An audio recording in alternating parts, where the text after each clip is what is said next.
Bonsoir, bonsoir. Na pesi biso nyonso mbote na kombo na Yesu Christ. Na ye juste moi quelques minutes que soit na biso moi moke.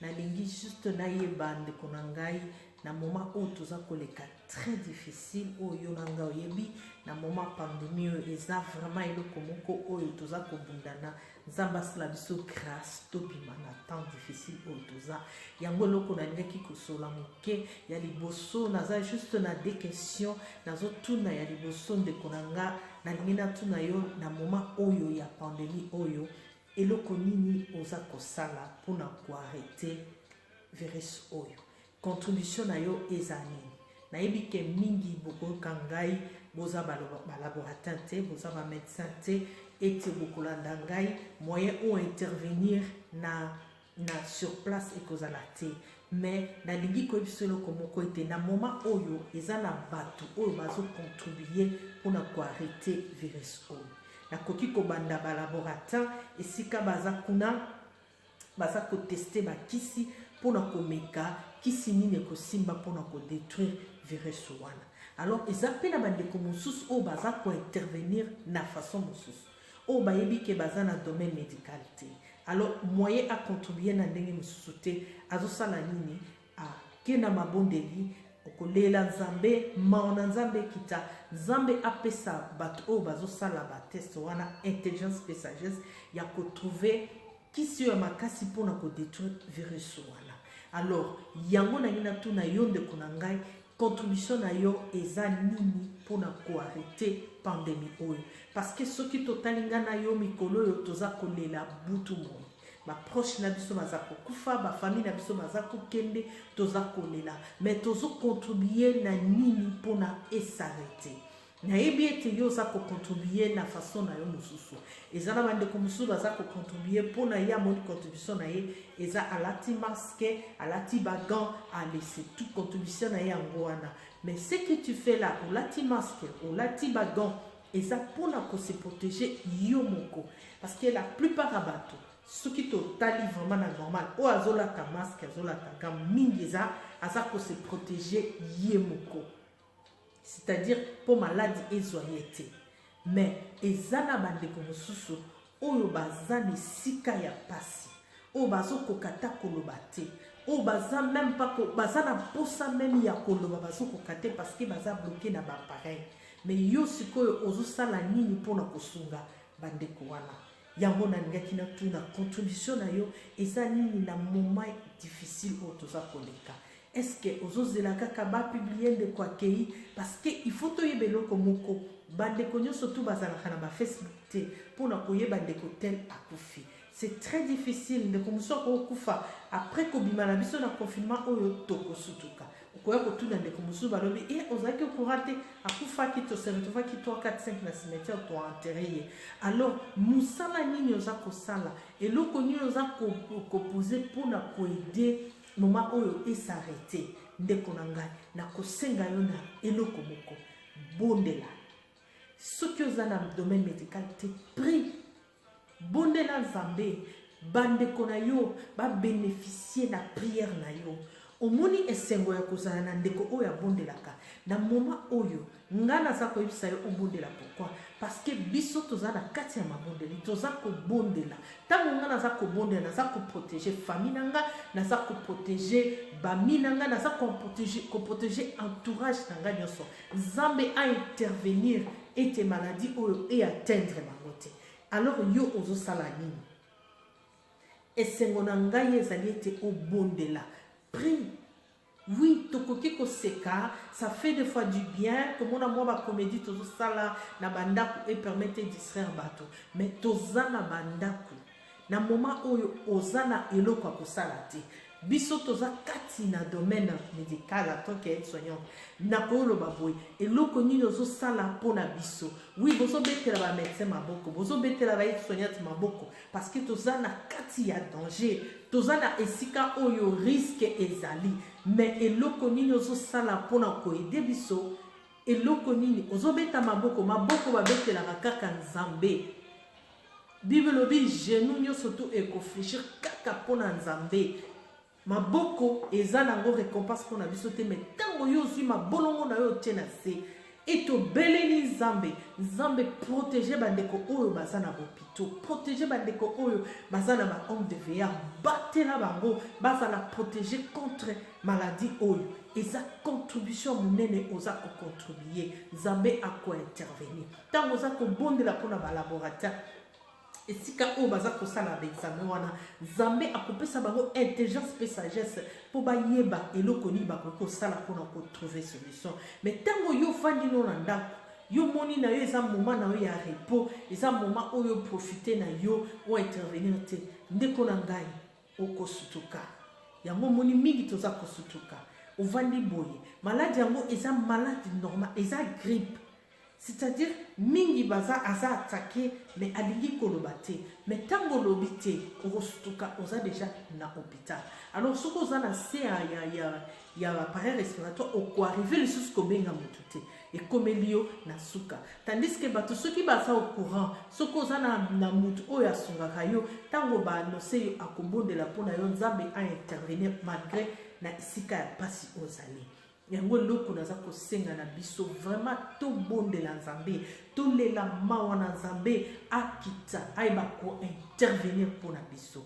Bible tolo bana biso lelo na Zacharie 9:7 ete tsokinga na to bondeli Nzambe akokanga munoko wana o eza ko mela makila parce que quelque part ngana to yebike moment oyo eza moment normalité.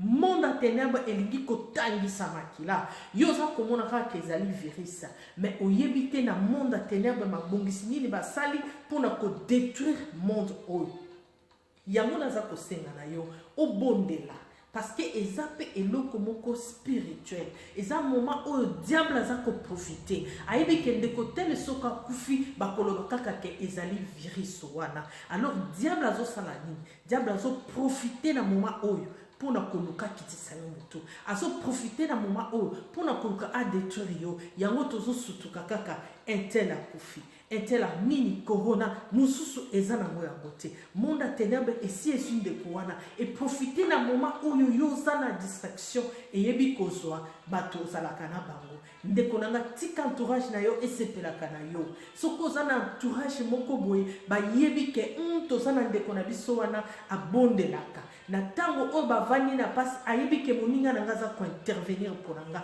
moninga nanga za kolela mawa na Nzambe ponanga ça c'est la joie et c'est moi koza na moninga oyo ayebi ko banga Nzambe yango loko nazolo bana ndeko moment o eza moment ya distraction te moment o eza moment ya kobondela to contribuer nga na yo pona virus oyo stopper tala Nzambe asali biso grâce ete toza na moment ya résurrection ya Jésus na moment ya Pâques ezali moment oyo Nzambe aza asekui Nzambe asekui yango eza grâce oyo ngana yo tokutani nango na tango onde konanga tika to bondela na deuxième question na ezali ete na moment oyo yo il faut se préparer pour profiter parce que tu es à la maison et tu es dans un endroit où tu fais rien du tout vous allez faire du moment ba foutu yo c'est bon eleki bien aimé mbongo o ba futa yo mbongo o esika ekobima tiana mutu na yo ete après kobima na biso na confinement oyo bakoluka ba récupérer et na façon ni tokoza na problème na mboka na biso wana il faut yeba na monde entier même vie ekokoma difficile très difficile parce que oyebi bien batu boni bavandi na bandako oyo ketoko koma na problème économique yango eloko nazo senga na yo profiter na moment oyo o préparer vie na yo après confinement profiter na moment oyo o préparer vie na yo ete tango na kobima eloko ni na kosala tango na kobima comment je peux m'organiser profiter Nzamba pesi yo temps ayebi pourquoi alingi ovana na ndako sikoyo alors profiter na moment oyo bondela Nzambe yebisa Nzambe na lingi tango na kobima vie nanga échanger lokola toza na moment ya Pâques tango na kobima nyonso oyo yango kufa eyeba kosekwa parce que na minute oyo ba société elali na minute oyo ba activité nyonso to elali yebisa Nzambe tango na kobima papa na lingi ba activité nanga esekwa ozalaki na problème ya kobota, c'est le moment ya kovanda ko luka nzambe, luka elobi na nzambe, batrisi ne vandi na lukimia, banda ko préparer yango kati na mabondeli. Seigneur, prépare-moi, ete tango naza kobima na confinement, ete mabota nanga esekwa. Ozana problème ya libala, moment ya ko se préparer yango yo, kota mabondeli. Yebisa nzambe na lingi ete na moma oyo naza ko se préparer sala lokola mwasi oyo autaka kobota vandi na ndako aza komibongisa yo mibongisa eza na retraite mpona yo kovanda no na ndako ete tango tokobima na confinement. Seigneur, fongolanga miso ya molimo na mona oyo bongisa mpona nga, pambolanga na libala, bondela ndeko na ngai, parce que kozala moment moko très difficile, moment moko bato bakoki kozanga même misala, moment moko keba eza très important. Il faut yebango 1, 2, 3, 4 mois te, mais ekoyela yo ete bato oyo bako bénéficier na bolambu après moment confinement eza ba oyo baza ko préparer vie na bango maintenant. Ba o baza ko vanda na mabolongo ya nzambe pona ko senga nzambe ete après confinement. Seigneur, na lingi o sécurisa vie nanga, na lingi o zo contrôle ya vie nanga, na lingi o tambo sanga na nzela na yo. Prépare-toi Seigneur, prépare-toi ma soeur, prépare-toi mon frère. Comment on a été qu'eza moment où on a pu croiser ma boko. Et un moment où je peux m'amuser. Et un moment où, oui, ça fait du bien. On a répété un mot. Et des fois, on rigole un peu. Il y a comme on a mon oiseau, c'est qui s'habille. Ah, n'allez 9 fois. Ça fait du bien pour nous communiquer un peu, qu'on se distraire. Parce qu'il y a un temps pour tout. Mais on peut s'accanzamber tant la journée. On peut s'accueillir le fils que 1 heure la journée. Parce qu'aux 24 heures, alors on peut s'accanzamber combien de heures? Combien de minutes dans la journée où on a un repos, on va dire repos. Repos, on va dire, on fout sans problème, sans travailler. Alors, on peut s'inzambe wana nini. Pesanzambe wana temps de konanga. Nazo senga yo, on peut s'inzambe wana temps. Nzambe a ko surprendre yo après moment où toza kolekisa. Bien aimé, mingi bokozala confondu. Mingi bokozala dessus. Après moment oyo okosutuka. Okoloba qu'est-ce qu'on va faire maintenant? Yango nazo supplier yo de konanga. Lo sambo na ngai lelo eza ete yo ozana mabondeli. Kovanda na distraction te. Tala moment moko ya kitoko. Des fois un monde nazo loba. Soki mbongo sela ki na ngwata ba papier toko tika la même la moment oyo. Pourquoi? Parce que tozana grâce. Eza grâce. Tozo mona ba pasteur. Tozo mona ba prophète. De gauche à droite, bazo les canaux télévision. Baza ko exoté biso. Baza ko te biso. C'est-à-dire, yo mutolingaka ko ke l'église. Yo mutolingaka. Zwa ta pasteur moko o mona ka espéraka yo. Zwa ta temps la journée. Oibika le kara 17h. Oibika le kara 15h. Toza la pasteur na biso Jean-Claude. Alekaka mercredi na dimanche. Zwa ton tala ernaye. Alekaka eroyo. Na yo kata moi 30 minutes message. Ekolisanga. Toza la pasteur Tony. Tala ernaye. Na yo kata pasteur Tony. Toza la pasteur Jojo. Toza na bat o bazo leka. O ya inspiré yo. O yo moni. Ye message na ye ekotaranga. Ozwa katon. O yo kakata message. Agidaka yo loko les appels à moment à prière. Profite-toi. Aux 8 ans à prière. Même 30 minutes. Même 1 heure. Nazo supplier de konango zoyaka. Ozo yokanga. Oza aminangai. Oza aminanga. Kaka na normal. Toza pe aminanga na Facebook. Yango na lingi au profiter la grâce all. Parce que moi je prie pour toi. Nazo bonde na pona ba entourage na ngai nyonso tout. Ba bénéficier na grâce wana, ba bénéficier na prière na ngai na kosala. Et nzambe abate na yo. Nzambe abate na libota na yo. Yo oyo za aminanga. Naza koloba na nzambe na lola aiba ko protéger yo. Ceux qui ont semblé la gloire à Dieu na zane sengo parce que naïbe toza ko intercéder pour la biso, oza ko bonde la pour la biso. Kasi ceux qui ont semblé la kate, ceux qui ont kaka message en nzambe te na tango naza ko yebisa yo yo kaka message en nzambe. Planifier programme na yo. Osa la journée no mobiba, nous kata moko libre. Pesa na nzambe, bonde la nzambe. Ce que vous priez, baza ko diriger na internet, na Facebook, tout na continue pas pasteur Songolo paka, mais yo pona oya pour inspirer yo. vraiment au bénéficier na grâce wana parce que na lingi ngana yo soki to bimi na moment confinement o soki na zana besoin ya 10 euros na yana lo bande ko nga virelenga 10 euros na lingi te lobi ete yo o tia liboko no na se ngana tia liboko likolo tika liboko na we vanda likolo kolinga te liboko na we za na se soki yo bondeli ndenge bible za kolwa na biso na Zacharie 9:7 ete j'ôterai le sang de sa bouche et les abominations d'entre ses dents. Lui aussi restera pour notre Dieu et sera comme un chef en Juda et Ephraim sera comme les Jérusalem.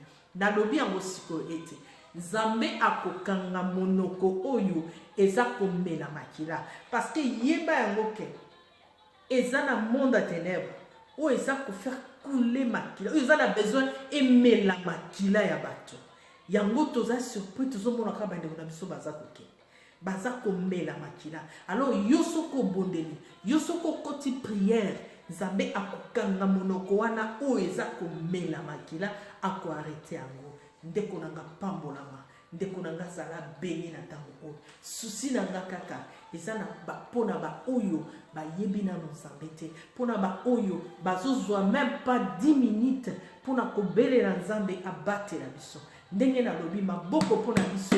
Ce n'est pas mal du tout. Mais tous en a besoin à ma côté. Tous en a besoin à mawana Nzambe et zaliko na biso. Pour Nzambe sera tan bon na biso tous a ko mériter vie haute tous en a côté. Mais yo soko bonde Nzambe, Nzambe protéger bandeko bazako bazana ba na bopito. Nzambe batte la ba laboratoire. Protéger tout le monde. Seigneur, pesa biso solution na virus ndeko sila. Maboko na yo eko arrêter vérité. Maboko na yo eko pesa solution te. Kasi prière na yo ndeko mema solution kati na mboka na biso. Tika Nzambe na lola abate la bino.